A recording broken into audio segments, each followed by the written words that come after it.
All right, let's talk policy and the formation of it.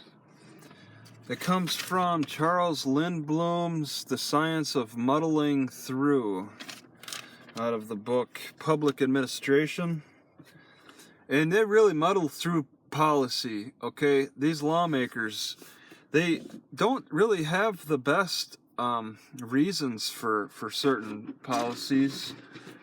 What he's pretty much coming down to the conclusion of is these policymakers, these lawmakers, are making policies on agreement. Everybody agrees to it. It doesn't have to be right, okay? It just has to be agreed upon, okay?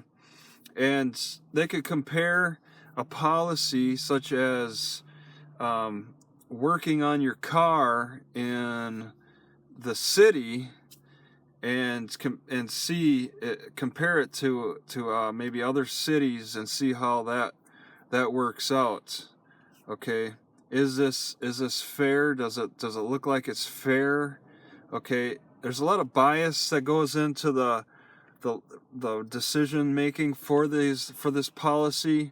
Okay, the lawmakers have their own backgrounds and their own views. Okay.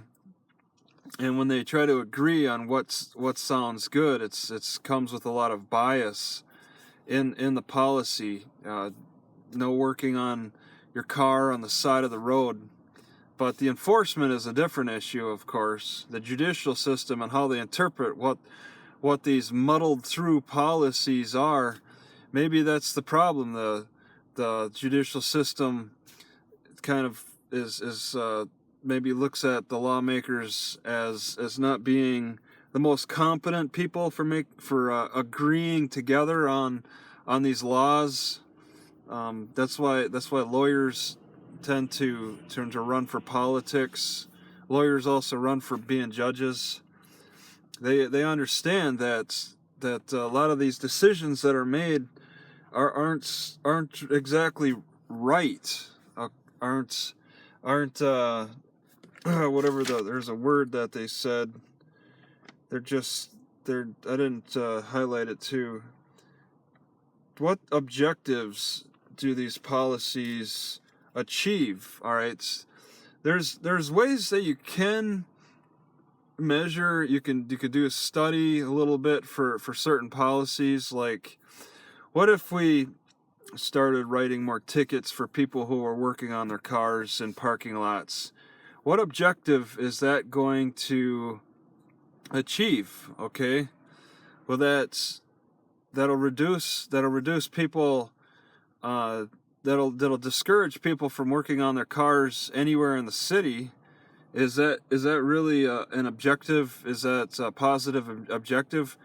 What's going to be the backlash to that? Okay, are people going to be just that'll make people more reliant on having their cars towed to auto mechanic shops, which the auto mechanic shops in Coquille, for example, they are backlogged by a week. Okay, so if you have people totally dependent on these auto mechanics, you're gonna create a bottleneck for these fix issues, and it's gonna bring out different kinds of solutions. Okay, people might start trying to work on cars in their own backyards more often.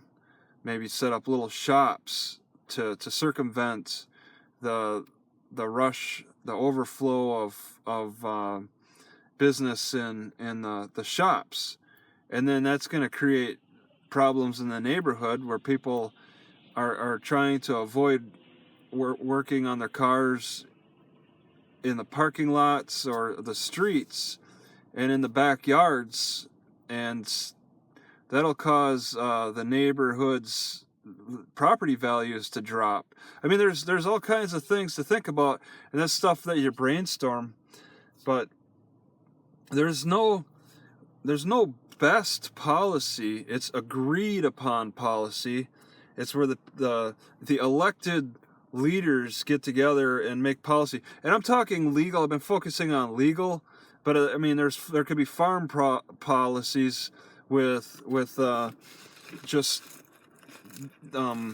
watching the watershed, making sure that there's enough of water flow or something, making a policy saying you can only have so many canals and on certain acres or whatever on a particular elevation. And it's an agreed upon deal. It's like the difference between artistic and scientific methods. Okay, for scientific methods, you do the studies as best you can, which the actual studies too aren't always perfect. In a way, they're agreed upon studies. So you have people who have to agree upon the study first on what are we going to focus on for this type of policy, okay, and then after you conduct your studies with your questions and stuff, your agreed upon questions, then you form your opinion after that, which is also and then create a policy, which is also an agreed upon. So you got an agreed upon study and an agreed upon policy. Still not the best solution. Even if you're comparing your policy to somebody else's policy, or just looking at alternatives in general, no policy is going to be perfect. No law is going to be perfect. It's just a matter of whose bias is involved, what kind of group, what kind of culture. There's different kinds of culture throughout the nation, from city to city. Some have different viewpoints from others. I mean, some cities were built on gold, some cities were built on lumber, some cities are just built on as being a traveling point. Okay, there's going to be a lot of different biases. All right, some cities are hilly, some cities, islands, whatever, continents. There's just all kinds of factors that involve the culture and how people decide on things, different backgrounds with their reasoning and all that. I mean, they're just the influences from various things. Just the tiniest influences can lead to a permanent policy, and people read into it too a lot. These after these policies are made, people try to rationalize what these policymakers, what these lawmakers were intentions were. I've been told that with my working on my car tickets in the parking lot, oh, it's an EPA issue, you're creating a mess. Well, where does it say that in the policy? Where does it say that in the ordinance? Okay, what's going through these policymakers' minds? All right, we need to be able to see that. Okay, what objectives are they trying to achieve with this law? Okay, you'll see the ordinance, but there should be a separate section for the objectives. Okay, with a little more detail in explaining what they intend. Okay, it's like maybe that's how the Bible is written. Okay, maybe the Bible lacks the objectives, what they're trying to achieve. Thou shalt not sin, or whatever, or take another wife. Why? What's the objective of that? Like the Ten Commandments, what are the objectives? Okay, people are falling back on the religious interpretations of the law, and like a lot of people say, we're trying to interpret the religion for ourselves. Well, people also try to interpret laws for themselves too, and that's really a disservice to what's going on through the lawmakers' heads. You have to learn what was their reasoning, what was their rationality for all of them agreeing upon this particular policy.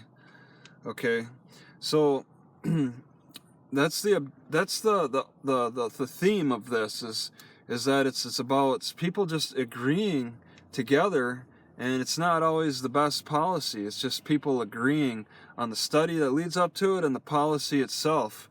Okay, and then, I mean, once again, like I mentioned, it's also how it's interpreted by the judicial system, how the cops interpret it, which there's a lot of miscommunication along the whole line. All right, which can lead to a lot of problems. Okay, it's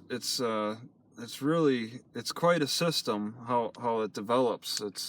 It's in constant evolving. It's based on who's involved with it. It's evolved by who's involved.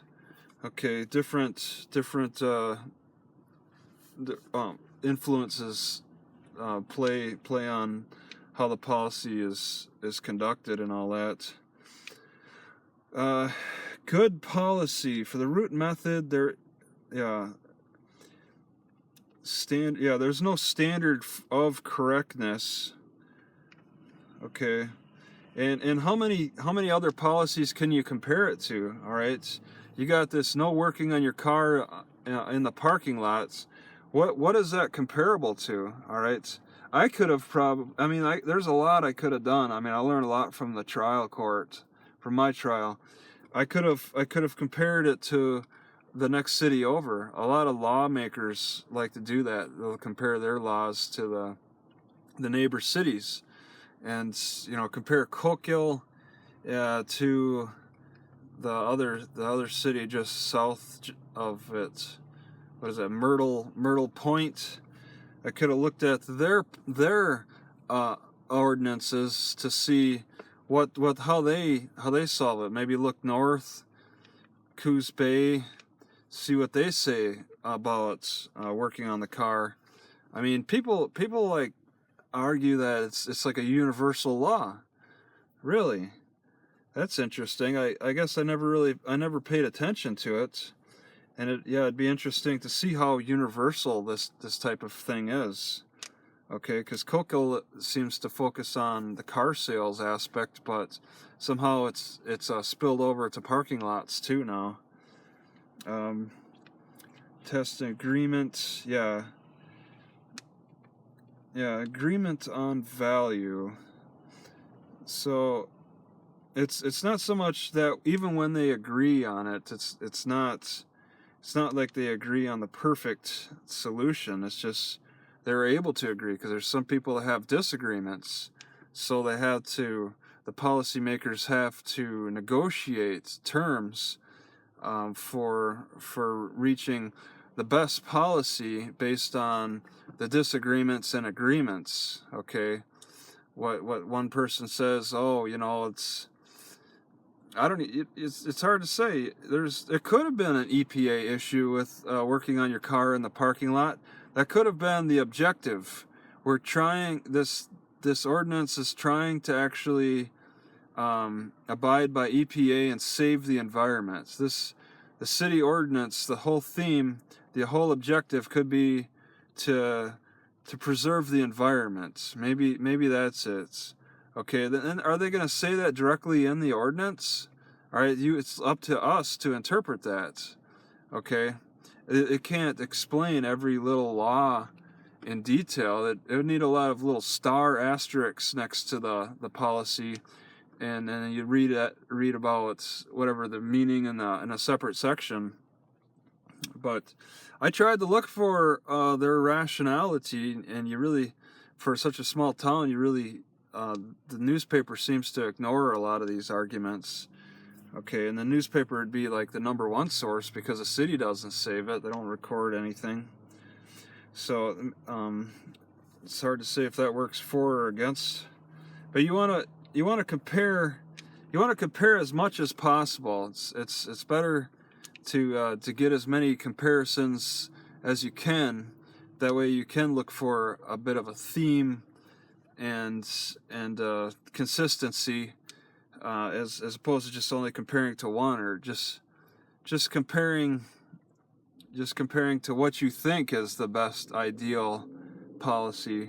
You know, you can't just sit there and scrutinize a policy with no solutions yourself, okay, with no other comparisons. You're just saying, oh, this is a stupid law. No, you gotta, like, compare it to other laws to see how they seem to function, how what similar and dissimilar ways they function.